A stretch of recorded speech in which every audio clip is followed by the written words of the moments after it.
Well, I did actually, on the first record I was pretty honest, but I tried to be less honest on this record, but I think this record is more open and less kind of masked by phrases and stuff like that than ever.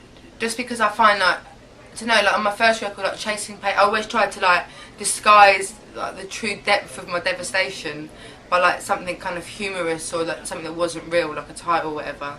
And on this one, I think some of the songs on here are the most articulate I've ever written. Not that I'm that experienced, I'm only on my second record, but I think Someone Like You is one of the most articulate songs I've ever heard in general, let alone one of mine. And so that was quite a breath of fresh air for me. It's just a bitter breakup record, and towards the end, I'm a bit more like, well, shit happens. I met Rick Rubin. I collaborated a lot more on this record than I ever have, just because I'm quite throwaway with my own material, so I find I'm like more forgiving of myself if I'm working with other people. I met Rick Rubin at Saturday Night Live, which was just still is the most like memorable, poignant day of my life. So that show like broke me here, and then met Rick there as well, which was just very bizarre, but in a good way. It was mutual that we ended up working together. It's not like I was like, hey Rick, do you want to produce my next record? You don't do that to Rick Rubin. But he also didn't say like, would you like me to produce your record? It just sort of happened. It was incredible. I've been aware of Rick Rubin forever. Like Californication defined me when I was a very angsty teenager. Like Rolling in the Deep, the phrase Rolling in the Deep is sort of my adaptation of a kind of slang slur phrase in the UK called roll deep, which means to have always have someone that has your back and you're never on your own. You know, if you're ever in trouble, you've always got someone who's going to come in and help you fight it or whatever like that. And that's how I felt in a relationship that the record's about, but especially Rolling in the Deep. That's how I felt. You know, I thought that's what I was always going to have, and it ended up not being the case. I think I might make a hip hop record.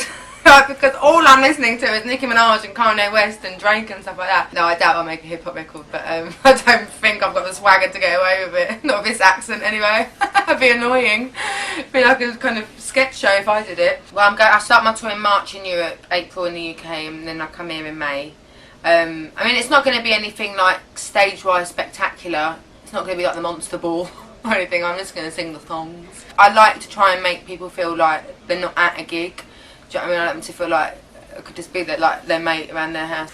Yeah, definitely probably doing a few covers on the tour. I'm going to probably do a David Gray one, This Year's Love. I love that song. Might do that Natural Woman cover I did today. I love singing it. Like I know I don't change it at all. And I said earlier, like I think it's really important that when you do a cover, you either make it better than the original or you just make it a completely different song.